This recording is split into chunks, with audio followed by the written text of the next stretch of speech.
नमस्कार, good morning, शुभ सकाळ.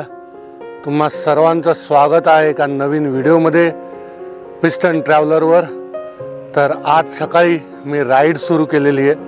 थंबनेलवरनं तुम्हाला समजलंच असेल की मी कुठे चाललो आहे. तर मी आत्ता सध्या 2 ठिकाणी चाललो आहे. महाराष्ट्रातल्या 2 ऐतिहासिक वास्तू बघायला. त्या परिचित पण आहेत, अपरिचित पण आहेत, पण त्या वास्तू बघण्याकरता म्हणून मी आता इकडून निघालेलो आहे. कल्याणवरनं सकाळीच निघालो, कर्जतपर्यंत पोचलो आहे. कर्जतहून खोपोलीच्या रस्त्यावर आत्ता मी उभा आहे.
खेड शिवापूर क्रॉस करून नाश्ता करायला चाललो.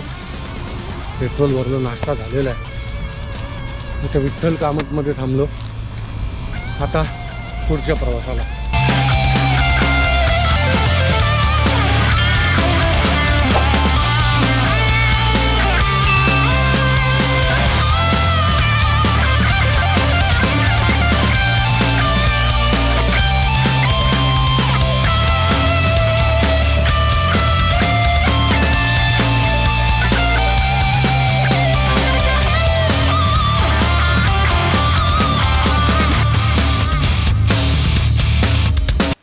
महाराष्ट्रातल्या ऐतिहासिक वास्तूमध्ये बारामोटेच्या विहिरीच्या स्थापत्य कला आणि या विहिरीमध्ये मी उभा आहे.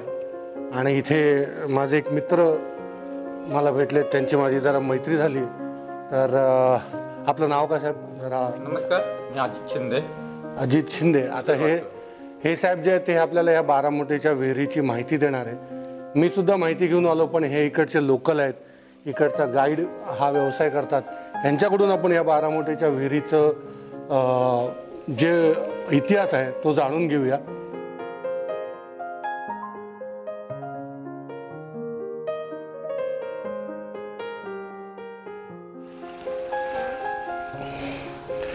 या इथे अगदी वरती त्या काळातला शिलालेख लिहिला गेलेला आहे. तर या शिलालेखाची माहिती आपल्याला ते आता सांगतील. शिलालेखाचे एक वैशिष्ट्य असं ही देवनागरीमध्ये आहे. भाषा आहे ती देवनागरीमध्ये आहे. दुसरी गोष्ट, मोडी लिपी वाचायला जरा जड जाते आणि साहित्यिक भाषा म्हणजे मराठी भाषा तशीच देवनागरी सुद्धा वाचायला सोपी असते. त्याच्यामध्ये पूर्वेची आणि पश्चिमेची अशा 2 विभागण्या. मधोमध भवानी मातेचे शिल्प आहे. या पूर्वेच्या बाजूला कधी काळी काम चालू झालं याची तारीख आहे.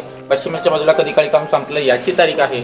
आणि संपूर्ण शिलालेखामध्ये छत्रपती घराण्याचं कुणाचंही नाव नाहीये. याला ऐतिहासिक दृष्ट्या अतिशय महत्त्वाचं कारण आहे. त्यामुळे त्यांचं कुणाचंही नाव नाहीये. एका स्त्रीचं नाव लिहिलं गेलेलं आहे. त्या स्त्रीचं नाव आहे वीरूबाई साहेब. तिथं स्पष्ट शिल्पाच्या शेजारचा, पूर्वेच्या बाजूला शेजारचा उभा पॅरेग्राफ आहे. त्या पॅरेग्राफवरती आपल्याला पाहायला मिळू शकतं. पश्चिमेच्या बाजूला शेवटच्या टोकाला पहिल्या लाईनला श्री भवानी असा उल्लेख आहे. दुसऱ्या लाईनला शंकर प्रसन्न असा उल्लेख आहे. तिसऱ्या लाईनला शुभम भवतु असा उल्लेख आहे. ह्या आपल्या राजघराण्याचा आराध्य दैवत म्हणजे शंभू महादेव आणि कुलस्वामिनी आहे ती भवानी माता. त्यामुळे ऐतिहासिकदृष्ट्या छत्रपतींच्या घराण्याला अनुसरून एखादी ऐतिहासिक वास्तू असेल तर तिथला मजकूर तिथं राहतो.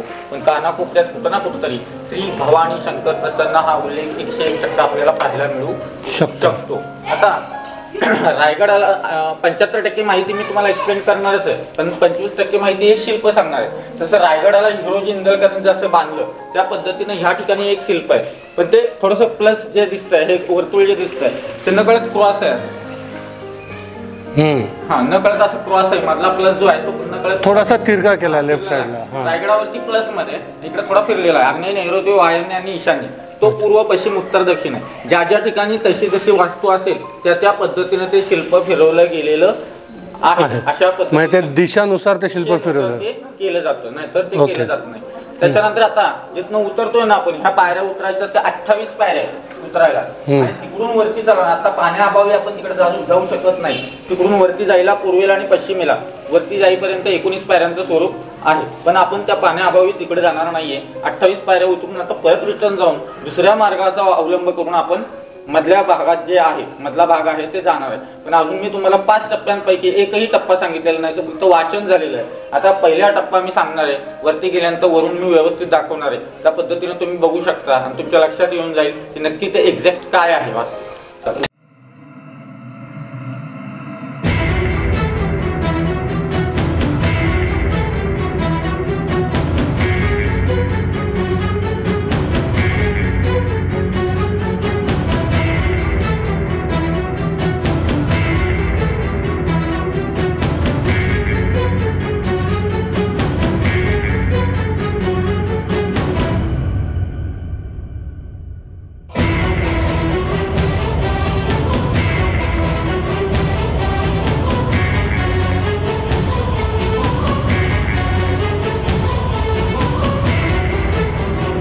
आणि हिला बारामतीची विहीर का म्हणतात ते पण आपण जाणून घेऊ यांच्याकडनं. हे बघा, ज्या ठिकाणी आत्ता आपण आलो आहोत, आता खरं पाण्याअभावी आपण खालून काही पाहू शकलो नाही, पण आत्ता वरून पाहणार आहे. तर हा विहिरीचा उपविहिरीचा भाग आहे. उपविहीर म्हणजे काय, तर पूर्वीच्या काळामध्ये कसं म्हटलं जायचं आजी आजोबांच्या काळामध्ये की आड आणि विहीर, त्या पद्धतीचा हा आडाचा भाग आहे. मुख्य विहिरीचा भाग पलीकडच्या बाजूला आहे. पहिला टप्पा आहे विहिरीचा, याची उंची वरपासून तळापर्यंत 35 फूट खोल आहे. दुसरी गोष्ट, ह्या बाजूला आहेत त्या एकंदरीत मोठा आहेत त्या 6 मोठा आहेत. त्यातल्या पूर्वेला 3 आहेत, पश्चिमेला 3 आहेत. 3 आणि 3 मिळून झाल्या 6. 6 मधल्या चालायच्या फक्त 3च, पूर्वेच्या 2च चालायच्या अलीकडच्या बाजूच्या, आणि मधली जी आहे इकडची पश्चिमेची ते एकच चालायची, बाकीच्या चालत नव्हत्या. जोपर्यंत इथं पाणी आहे तोपर्यंतच या मोठा चालणार. एकदा पाणी रिटर्न पलीकडे गेलं मुख्य विहिरीकडं की परत इकडच्या मोठा बंद होऊन जायच्या. हे स्वयंभू पाणी नाही आहे, कारण याला नॅचरल भूगर्भातले जे झरे असतात अशा पद्धतीचे झरे नाही आहेत. याचा तळभाग म्हणजे ग्राउंड लेवल, आणि ते पाणी ज्यावेळेस मॅच होतं त्यावेळेस तिकडचं पाणी या साईडला पर्क्युलेशन होतं. 1 फूट तिकडं वाढलं की अर्धा फूट इकडं वाढतं, अशा पद्धतीची सिस्टीम आहे. तिकडं पाणी रिटर्न, ते पाणी खाली जायला सुरुवात झाली की इकडचं पाणी परत रिटर्न तिकडं जातं, अशा पद्धतीचं सिस्टम आहे. हे फक्त दसऱ्याच्या दिवसातच याच्यामध्ये पाणी येतं, शक्यतो याच्यामध्ये पाणी येत नाही. 2019ला सांगली, कोल्हापूर, आलमट्टी धरण ज्यावेळेस पाण्याखाली गेलेलं होतं त्यावेळेस इकडच्या 11 पायऱ्या बुडलेल्या होत्या. 1995-96 साली 14 पायऱ्या बुडलेल्या होत्या. तदनंतर इतकंसं पाणी आलेलं नाही विहिरीला. आत्ता यंदा आलंय ते 3 पायऱ्या बुडलेल्या होत्या, पण पाण्याअभावी आम्ही शेतीच्या गरजेनुसार आम्ही पाणी काढायला सुरुवात केली. त्यामुळे आता हे पाणी साधारण एकच पायरी तशी आहे. 3 पायऱ्या होत्या पाण्याखाली, पण आता एकच पायरी सध्याच्या काळामध्ये आहे. समोर 2 शिल्प दिसत आहेत. हे जे शिल्प आहेत, तुम्ही रायगडला कधी गेला तर रायगडच्या प्रवेशद्वारावरती अशा पद्धतीचं शिल्प आहे. याला व्याल असं म्हटलं जातं. व्याल, वाघाचं आणि सिंहाचं कॉम्बिनेशन, एकत्रितपणा. शरीर असतं ते सिंहाचं आणि चेहरा असतोय तो वाघाचा. शौर्य आणि समृद्धी याचं हे प्रतीक मानलं जातं. ते साहित्यात म्हणजे मराठी भाषेत मांडलं गेलेलं प्रतीक आहे. आता इकडं पायऱ्या पाणी चढतं, पण तिकडं ठराविक अंतर आहे, त्याच्यावरती पाणी कधी 1 इंच सुद्धा जात नाही. का, याच्या पाठीमागचं कारण असं, ही पूर्व, ही पश्चिम, ही उत्तर आणि दक्षिण. शंभू महादेवाच्या पिंडीवरती जर आपण पाणी ओतलं तर ते नेहमी उत्तरेला जातं, आणि विहिरीची डिझाईन अशाच पद्धतीने व्यवस्थित कॅप्चर जर केली तर शंभू महादेवाच्या पिंडीचा आकार आपल्याला पाहायला मिळू शकतो. या 12 मोठांमध्ये जर म्हणजे माझी जी माहिती आहे त्याप्रमाणे हा जो इथं बघताय हा एक माठ, म्हणजे हे 2 जे आपल्याला होल दिसत आहेत, या होलच्या मध्ये ते लाकडी खांब असे रोवले जायचे आणि इकडून पाणी काढलं जायचं. तर 1, 2, 3 तसेच या साईडला 1, 2, 3 असे 6 माठ इथे आहेत आणि 6 माठ दुसऱ्या साईडला नाही पलीकडे. पण म्हणजे ही टोटल 15 माठ आहे त्याच्यावर. त्यापैकी 12च उपयोग केले जायचे, 3चा उपयोग व्हायचा नाही. बरोबर ना. You may be right. Total ह्याची 15 माठ, म्हणजे आपण ज्यांनी पाणी काढतो ना त्याला आपण माठ म्हणतो. तर त्यातले इथे 3, 3, 6, मागे 6 आणि पुढे 3 आहेत, असे 15 माठ आहेत. तर त्या 15 माठांपैकी फक्त 12 वापरात होते, 3 वापरात नव्हते, म्हणून याला 12 मोठीची विहीर म्हटलं जातं. ह्या विहिरीचं अजूनही माझ्या मते मालकी हक्क उदयनराजे भोसले यांच्याकडे आहे.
ज्या ठिकाणी आता आपण आलो आहोत हे खलबतखाना म्हणजे खलबते आणि मसलदे हे पूर्वीच्या काळामध्ये 1600च्या काळात म्हटले गेले शब्द आहेत. सध्या त्याच शब्दाला काय म्हटलं जातं, मीटिंग रूम असं म्हटलं जातं ना, तशी ती मीटिंग रूम आहे आता सध्या आपण आहोत. याला इसवी सन 1719ला काम चालू झालं विहिरीचं आणि 24ला काम संपलं.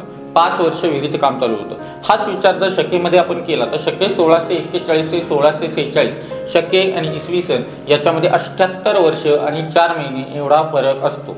दरम्यान छत्रपती संभाजी महाराजांचे पुत्र छत्रपती शाहू महाराज, कोल्हापूरचे शाहू नव्हे ते राजश्री शाहू आहेत, इकडचे सातारचे थोरले शाहू, यांच्या काळात ही वास्तू बांधण्यात आली. काळ त्यांचा होता पण बांधून घेण्याच्या पाठीमागची जबाबदारी होती ती एका स्त्रीची होती. त्या स्त्रीचं नाव आहे, आपण मगाशी वाचन केलेलं होतं, वीरूबाई साहेब. ह्या वीरूबाई साहेब नक्की कोण होत्या आणि भोसले घराण्याचे त्यांचे नातेसंबंध काय होते याविषयी आपण जाणून घ्यायचे. पण पहिल्यांदा वीरूबाई साहेब हे कोण आहेत आणि कुठून कशा प्रकट झाल्या हे पहिल्यांदा बघायचं आहे आपल्याला. तर सातारपासून 14 किलोमीटर इकडं आला तसं 16 किलोमीटर तिकडं धावडशी म्हणून एक गाव आहे. धावडशी गाव कुणाचं आहे, तर राणी लक्ष्मीबाई झाशीची राणी त्यांचं जन्मगाव ते आहे. त्या गावामध्ये ब्रह्मेंद्र स्वामींचा एक मठ आहे आणि त्या मठामध्ये ह्या वीरूबाई साहेब नावाच्या होत्या, त्या सेविका होत्या पूर्वीच्या काळामध्ये. शाहू महाराज बालपणामध्ये 9-10 वर्षाचे असताना त्यांच्यामध्ये जाणं येणं दळणवळण त्या ठिकाणी होतं ब्रह्मेंद्र स्वामींच्याकडं, त्यांचं दळणवळण श्रद्धा असल्यामुळं, आणि दोघांच्या मध्ये मैत्री संबंध त्या ठिकाणी झाले. मुळातच अर्थात हे हुशार. दुसरी गोष्ट शाहू महाराज राजघराण्यातले, त्यामुळे दोघांच्या मध्ये मैत्री संबंध त्या ठिकाणी निर्माण झाले. आणि ज्यावेळेस छत्रपती संभाजी महाराजांना गनिमी काव्याने पकडण्यात आलं त्यावेळेस इसुबाईच्या आज्ञेनुसार शाहू महाराजांना रायगडी बोलवण्यात आलं. आणि रायगडी गेल्यानंतर हे संपूर्ण कारभार सांभाळणार कोण, तर ही व्यक्ती एकच होती विश्वासातली, म्हणजे त्यांचं नाव आहे वीरूबाई साहेब. वीरूबाई साहेबांना त्या काळामध्ये पदावरती आणायचं म्हणजे कसं आणायचं, तर अशा पद्धतीनं आणायचं की डायरेक्ट इनडायरेक्ट कुणी मैत्री म्हणून असं स्वराज्यात स्वीकारू शकत नाही. त्यांना कुठलं तरी पद दिलं पाहिजे ना. हे पद कोणतं होतं माहिती आहे का, तर ते दासीचं पद होतं. त्या दासींनी ही संपूर्ण वास्तू बांधलेली आहे. वीरूबाई साहेबांनी ही वास्तू बांधलेली. वीरूबाई साहेबांच्या समोर अनेक प्रश्न निर्माण झालेले होते. समजा गनिमांची नजर या वास्तूवरती दुश्मनांची जर पडलीच तर आपण काही करू शकत नाही, कारण त्यांना राजनीती माहिती होती, रणनीती माहिती नव्हती. रणांगणात उतरून शमशेर चालवणं वाटतं इतक्या सोप्या गोष्टी नाही आहेत त्या, आणि त्यांना ते तेवढं शक्य नव्हतं. म्हणून सह्याद्रीचे रस्ते एक तर कुणाला सापडत नाहीत, जावळीच्या खोऱ्यात कोण घुसलं परत येत नाही. या अनुषंगाने त्यांनी अखंड हिंदुस्थानातून 3500 प्रकारच्या आंब्याची झाडं एकवटली आणि जवळपास 350-400 एकर परिसरामध्ये त्याची लागवड केली आणि हे घनदाट जंगल अजून निर्माण केलं आणि गनिमांपासून ही वास्तू पूर्णतः वंचित ठेवली, कधीही नजरेस पडून दिली नाही. आजही आपण पाहतो तर रस्त्यावरच्या लगोलग आल्यानंतर लगेच आतली विहीर दिसत नाही, कारण ती ग्राउंड लेवलला आहे. खालती काय चाललंय ते कुणाला कळता कामा नाही. आणि या पाण्याचा वापर त्यासाठी केला गेला होता. अशा पद्धतीचं 5 विहिरी आहेत, मळवी, खडके विहीर, चाहूर, विटेबंद आणि बेद, सगळ्या रस्त्याच्या लगोलगच विहिरी आहेत. थोड्याशा 3 विहिरी आहेत त्या थोड्याशा दूर आहेत म्हणजे शेतामध्ये आहेत. बाकीची दुसरी विहीर विटेबंद आहे ती रस्त्याच्या लगोलगच तुम्हाला येताना लागू शकते. आता ह्या 5 विहिरींचा या 6व्या विहिरीचं नेटवर्क जुळायचं आणि संपूर्ण आमराई त्या काळामध्ये भिजवली जात होती. आजही त्या विहिरी सुस्थितीत चालू आहेत, त्यांचा पिण्यासाठी वापर केला जातो. शाहूंचा जन्म 18 मे 1682ला रायगडावरती झाला. रायगड हा जिल्हा आहे, तालुका माणगाव, गाव आहे गांगवली. या गांगवली गावामध्ये जरी जन्म झाला असेल तरी त्या काळात रायगडला वेढा दिला गेला होता. हा वेढा कोणाचा होता, औरंगजेबाचा होता. आता याच्यामध्ये जोपर्यंत आहेत हे 4 जणच होते फक्त, आपले 750 मावळे फक्त रायगडावरती होते. आपण त्यांच्या पुढे टिकाव लागू शकत नाही. त्यामुळं इसुबाईंनी शरणागतीशिवाय मार्ग नाही. आता शरणागती घ्यायची ते पण गनिमी काव्याने घेतलेली होती. ताराराणीला आणि राजारामांना जिंजीला पाठवलं. स्वतः मात्र 29 वर्ष औरंगजेबाच्या कैदेत थांबल्या आणि 17 वर्ष शाहू महाराज थांबले. तर त्या काळामध्ये इसुबाईंनी शाहू महाराजांना पूर्णतः घडवलेलं होतं आणि सगळ्या सिच्युएशन सांगितलेल्या होत्या की पुढं जर गेलात तर तुम्ही करायचं आहे काय, एकटे गेले तर करणार आहे काय, आणि दोघं गेलो तर करायचं आहे काय, हे सगळं नियोजन त्या ठिकाणी आखलेलं होतं. आणि त्या ठिकाणी ज्यावेळी शाहू महाराज इथे येतात त्यावेळेस पुण्यातले आपले बाजीराव पेशवे त्यांचे धाकटे बंधू चिमाजी अप्पा यांना घेऊन इथे येतात. त्यांच्या खलबत्याला सुरुवात हळूहळू होते. मोहिमा सुरुवात होतात, सगळं व्यवस्थित चाललेलं आहे. पण इथंच काही 7 वर्षानंतर तिथं एक खलिता येतो. इकडे जे ताराराणी आणि राजाराम पाठवले होते त्यातल्या राजारामांचा मृत्यू हा 1707ला होतो. राजारामांची समाधी ही पुण्यामध्ये सिंहगडावरती. उरतात फक्त ताराराणी. ताराराणीला इथं आल्याशिवाय मार्ग नाही. ताराराणी स्वतः शमशेर होत्या. भर सेनेत जाऊन म्हटलं तरी धमक उडवायची त्यांची तयारी होती. दुसरी गोष्ट अशी की त्यांच्या 2 बाजू इतक्या खतरनाक होत्या. त्या खतरनाक बाजू म्हणजे मोगलांची सल्तनत म्हणलं तरी हलवायची त्यांची तयारी होती. त्यांचं नाव आहे धनाजी जाधव आणि संताजी घोरपडे. झाले सगळेजण 6 जण इथं. या ठिकाणी सगळं व्यवस्थित चालू होतं. पण चालू असताना या ठिकाणी विषय असा येतो की जसं आपल्या प्रत्येक जिल्ह्यामध्ये प्रत्येक तालुक्यामध्ये काही ना काहीतरी फेमस गोष्टी असतात किंवा ऐतिहासिक वास्तू असते, तसं आमच्या साताऱ्यामध्ये आहे तो आमचा अजिंक्य तारा. आपला अजिंक्य तारा कुठेही जरी नाव केलं ना तरी लक्षात येतं की तुम्ही सातारचे आहात का, अजिंक्य ताराचं नाव नुसता उलगडा केला तरी. तर यामध्ये तो गड ज्यावेळेस मुघलांच्या कैदेत होता गनिमांच्या, त्यावेळेस त्याला आजमगड या नावाने ओळखलं जात होतं. ज्यावेळेस तो तारांनी स्वतः सोडवून स्वतःच्या शर्तीवरती आणला त्यावेळेस आजमगडाचं नाव अजिंक्य तारा असं पडलं. तिथपासून त्या गडाचं नाव कधीही आजपर्यंत बदलण्यात आलेलं नाही. तो राज्याभिषेकाचा विषय, राज्याभिषेक ताराराणी आणि शाहू महाराज या दोघांच्या मध्ये एकाचाच होईल कुणाचा तरी. आणि हा निष्कर्ष नक्की तोडगा निघायला जातो ते पुण्यामध्ये नाशिक रोडला जाताना राजगुरुनगर खेड म्हणून एक गाव आहे आणि त्या गावामध्ये याच्यामध्ये निष्कर्ष निघाला एका गादीच्या 2 गाद्या करायच्या. म्हणजे दुसरी गादी कुठली स्थापित झाली तर कोल्हापूरची गादी स्थापित झाली, म्हणजे ती राजारामांची ताराराणींची. आणि 12 जानेवारी 1708ला शाहूंचा राज्याभिषेक सोहळा या सातारच्या गादीवरती झाला आणि सातारा ही स्वराज्याची 4थी राजधानी निर्माण झाली. तिला बाले किल्ला असं म्हटलं जातं आणि सगळी सूत्र या जागेवरून हल्लेली. तिथं खाली एक शिल्प आहे, घोडेस्वार आहेत. आपल्या स्वाऱ्या व्हायच्या ते कशावरती, मोहिमा व्हायच्या घोड्यावरती, बरोबर आहे. आणि गनिमांचं बेसिक साधन काय होतं, हत्ती होतं. ह्या साईडला आहे. याची सांकेतिक खूण अशी आहे, आपण त्यांच्याविषयी या ठिकाणी खलबत केलीत म्हणजे मीटिंग केलंय किंवा डिसिजन घेतलंय, याची ही सांकेतिक खूण आहे. इथं एक पक्षी आहे, मोर आहे, त्याच्यामध्ये वेगळा प्रकार काहीतरी जाणवतोय. मोराच्या चोचीमध्ये माळ मोठी आहे. छत्रपती शिवाजी महाराज, संभाजी महाराज, शाहू महाराजांना आपण पाहिलेलं नाही, परंतु त्यांना बारकाईने जर पाहिजे निरीक्षण करायचं त्यांच्या जिरे टोपावरती पाठीमागच्या बाजूला मोत्याची माळ असते. याच्या चोचीमध्ये मोत्याची माळ आहे. असं शिल्प जर कुठं दिसलं तर लक्षात ठेवा, तर त्यांच्या संदर्भात आपण खलबते घडलेले असावेत दुश्मनाच्या संदर्भात, नाहीतर अवतीभोवती मुघलांच्या स्वाऱ्या येऊन गेल्या असाव्यात. याची ती सांकेतिक खूण आहे. हे बुद्धित्म्याचं प्रतीक आहे, हे वीरतेचं प्रतीक आहे. इकडं या साईडला हे 3 शिल्प, अजून एक शिल्प याच्यामध्ये कमी आहे, म्हणजे शंभू महादेवाच्या पिंडीचा आकार. ॲक्च्युली पिंडच अख्खी विहीरच पिंडीमध्ये, त्यामुळे काही विशेष येत नाही. आणि हे जे आहे प्रभू रामचंद्रांचं यांना वरदान आहे, युगे 28 विटेवर उभा. त्या पद्धतीनं प्रभू रामचंद्रांचं यांना वरदान आहे की जोपर्यंत आपण आहोत आणि आपले देवदेवता आहेत तेव्हा आपल्या सानिध्यात हे राहणार आहेत. म्हणजे देवळाला एखाद्या प्रदक्षिणा घातली की शेंगूर लावलेलं कुठं ना कुठं तरी महाराजांच्या आपल्याला प्रतिमा पाहायला मिळू शकते. तिथून आपण खाली आलो, हा बाजून खाली आलो तर 25 जण सुद्धा येऊ शकतो. वरून या साईडने आलो तरी 25-30 जण येऊ शकतो. पण दरवाजातनं आत येताना एका वेळेला एकच व्यक्ती येऊ शकते. खालून कुठूनही आलं एका वेळेला एकच. गनिम जर आले, दुश्मन आले तर एका वेळेला एकच व्यक्ती आत यायला पाहिजे, अशा पद्धतीची ती सिस्टम आहे. आता शंकू आकाराची कातड्याची पिशवी, लेदरची बॅग, एका वेळेला 150 ते 200 लिटर त्याच्यामध्ये पाणी बसू शकेल एवढी त्याची कॅपॅसिटी असते. म्हणजे त्याला पखाल असं म्हटलं जातं. पखाल आणि पखालीला ज्या वरच्या बाजूला दोऱ्या बांधलेल्या असतात अपडाऊन करण्यासाठी, बास्केट खालीवर करण्यासाठी, तिला नाडा म्हटलं जातं. तिसरी जी दोरी असते सौंद दोर, ती पृष्ठभागाला असते, ती मधून सोडलेली असते. इथून ह्या खुणा दिसत आहेत बघा प्रत्यक्षात, आणि इथून मधून सोडलेली असते. आणि ज्यावेळेस ती बास्केट खाली भरून तयार असते त्यावेळेस बैल इथं उभी असतात. हा उताराचा भाग आहे, स्लोप आहे हा. आणि बैल इथं उभ्या, बैलाच्या वांड्याला ते सगळे गुंपलेलं असतं. आता ही बैल पुढं चालायला लागली की रोलिंग होत ही पखाल हळूहळू वरती यायची आणि वरती इथं आली की तिसऱ्या दोरीवरती माणूस बसायचा किंवा उभं राहायचा आणि ती पखाल पाठीमागून उचलून याच्यामध्ये ओतली जायची. अशा पद्धतीनं ते संपूर्ण कारभार चालत होता. 1 नंबरला जरी पाणी ओतलं गेलं तर याचं पाणी त्याच्यात जाऊ शकतं, त्याचं पाणी त्याच्यात जाऊ शकतं. हे तिन्हीचं कनेक्शन एकच आहे, असं काही नाही मध्ये अडवलंय वगैरे असा काही प्रकार नाही. तिथून त्या हौदातून पाणी, तिथं ते पाणी या साईडने इथून जातं पूर्ण ते त्या साईडला तिथे हौदात जायचं. ते दाखवूया आपल्या प्रेक्षकांना की हे या मोठेतनं पाणी इथे आलं किंवा या मोठेतनं पाणी इथे आलं तर या मोठेतनं पाणी इथे आलं तर ते पाणी या मार्गाने हौदात. ह्या खुणा दिसत आहेत, ह्या सौंदोर घासून झालेल्या खुणा आहेत. प्रत्येक ठिकाणी आपल्याला प्रत्यक्षात पाहायला मिळू शकतात. मोठा प्रकार मित्रांनो लक्षात आलेला असेल तुमच्या.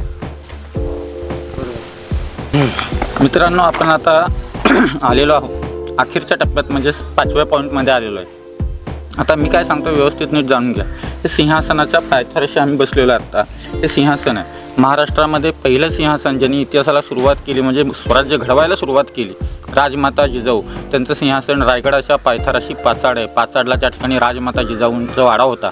त्या वाड्यामध्ये आपल्याला पाहायला मिळू शकतं. राजगडावरती छत्रपती शिवाजी महाराजांचं एक सिंहासन आहे. पन्हाळगडावरती जर गेला तर पन्हाळगडाच्या सज्जाकुटीच्या डाव्या साईडला छत्रपती शिवाजी महाराजांचं एक सिंहासन छोटंसं आहे. आम्ही बसलो एवढ्या अंतराचं, जास्त मोठं नाही आहे. तामिळनाडूमध्ये, महाराष्ट्राच्या बाहेर तामिळनाडूमध्ये मद्रास आहे. मद्रासला तंजावर यंकोजी राजे भोसले, शिवाजी महाराजांचे सावत्र बंधू जे होते थोरले, ज्यांना अफजल खानांनी वध केला, त्यांचं सिंहासन आपल्याला त्या ठिकाणी पाहायला मिळू शकतं. आता संभाजी महाराज पुत्र छत्रपती शाहू महाराजांचं सिंहासन या ठिकाणी आपल्याला पाहायला मिळतं. हे सिंहासन आहे. इथं तंबू उभा केला जायचा. शामियाना नव्हे, शामियाना हा उर्दू लिपीमध्ये म्हटला गेलेला शब्द आहे. तंबू हा साहित्यात म्हणजे मराठी भाषेत म्हटला गेलेला शब्द आहे. ज्या ठिकाणी आम्ही बसलो आहे, या ठिकाणी दोघंजण मित्र ह्याच्या समोरच्या बाजूला जो चौथरा दिसतोय त्याला सदरेवरती या म्हणजे दरबारात या म्हणतो ना, हा दरबार आहे. आणि या ठिकाणी त्यांची आपली येण्याची जागा पाठीमागून आहे. शाहूंची येण्याची जागा ही आहे. मग शाहू इथं कधी यायचे आणि काय डिस्कस करायचे, तर ज्यावेळेस राजधानी स्थापित झाली आणि शाहू ज्यावेळेस साताऱ्याकडून इकडे यायचे शिकारीसाठी, त्यावेळेस इथं खाली आराम झाल्यानंतर, खलबतखान्यात आराम झाल्यानंतर स्थानिकांशी संवाद साधण्यासाठी, त्यांच्या कोणत्याही अडचणी दूर करण्यासाठी या सिंहासनाचा वापर केला. आत्ता जो आपल्याला महाराजांचं जे सिंहासन किंवा बसण्याची जागा जी दाखवली ती ही आहे. आणि इथं शामियानं बोलणार नाही, त्यांनी सांगितलं तंबू वगैरे, तंबू आपण याला म्हणणार. आणि त्याचा एंट्रन्स अशा प्रकारे होता, मी तुम्हाला दाखवतो. हा त्याचा एंट्रन्स होता. आणि इकडून एक सामान्य माणूस हा इकडनं महाराजांपर्यंत पोहोचू शकत होता. इथे बसायला जे तुम्ही इथं बसून त्या सभा मंडप म्हणू आपण त्यांचा, किंवा मीटिंग पॉईंट म्हणू, त्या मीटिंग पॉईंट होता. आणि महाराजांची यायची जी जागा होती या साईडने होती. महाराज या साईडने यायचे आणि इथे या सिंहासनावर तेव्हा ते बसायचे. 1, 2, 3 आणि 4 त्याला शरभ म्हटलं जातं. शरभ हा प्राणी शक्यतो थोडासा रागीट आहे. दुसरी गोष्ट हा 3 अवतारात दिसतो. एक गरुड म्हणजे झटकन उचलून घेऊन जातो. दुसरा नरसिंह म्हणजे विष्णू अवतार. आणि तिसरा व्याघ्र म्हणजे वाघ. 2 पावलं मागं जातो, 4 पावलांची झेप घ्यायची त्याची तयारी असते. आता हा व्याघ्र आहे इकडं. ह्याच्या पुढच्या 2 पायाखाली काय जाणवतंय? हत्तीचं पिल्लू दिसतं. मी आता खाली सांगितलं होतं हत्ती म्हणजे काय ते दुश्मनांचं प्रतीक. पहिल्यांदा पकडले. हो. आता चेकमेट कसं केलंय ते बघा. दुसऱ्यांदा इथं बघा, दाबलंय का पायाखाली असं? दाबलंय, जास्त दाबलंय का? तिसऱ्यांदा हातात उचलून घेतलंय का? तिथं उचलून घेतलंय. चौथ्यांदा तिथं खाऊन टाकलंय. चेक आणि मेट. शिल्पामध्ये खाली हत्तीला नुसतं पकडलंय पुढच्या 2 हातांनी. आणि ह्या पकडल्याचं म्हणजे एक प्रतीक आहे. जसं त्यांनी आता सांगितलं, मी जवळून दाखवतो तुम्हाला, तसं इथे हे दुसरं शिल्प आहे. तर दुसऱ्या शिल्पामध्ये जर तुम्ही बघाल नीट, त्यांनी आपल्याला दाखवल्याप्रमाणे, तर त्याच हत्तीला थोडंसं खाली दाबण्यात आलेलं आहे ना, म्हणजे त्याच्यावर आक्रमण केलं गेलेलं आहे. इथे 3रं शिल्प आहे. या शिल्पामध्ये हत्तीला उचलून घेतलेलं आहे. इथं 4थं शिल्प आहे. या 4थ्या शिल्पामध्ये हत्तीला खाऊन टाकलं आहे. आणि त्यांनी त्याचा शेवटचा शब्द त्यांनी वापरला, चेकमेट. म्हणजे अशा प्रकारे युद्ध जे खेळले जायचे ते शिल्पाद्वारे त्यांनी तिथे दर्शवलेले आहेत. तुम्हाला ही माहिती मी स्वतः देणार होतो, पण मला इथं त्यांची ओळख झाली आणि ते इकडचे गाईड आहेत. इकडं एवढ्या गावामध्ये ते राहतात. त्यांचाही व्यवसाय म्हणा किंवा 1-2 पैसे जर कोणी येतील त्यांना माहिती देता म्हणा, पैशाकरता नाही, पण एक आपल्यालाही पूर्ण त्याची माहिती मिळते. म्हणून मी त्यांच्याकडनं माहिती जाणून घेतली. तुम्हाला ही माहिती कशी वाटली हे नक्की मला कमेंट सेक्शनमध्ये कळवा.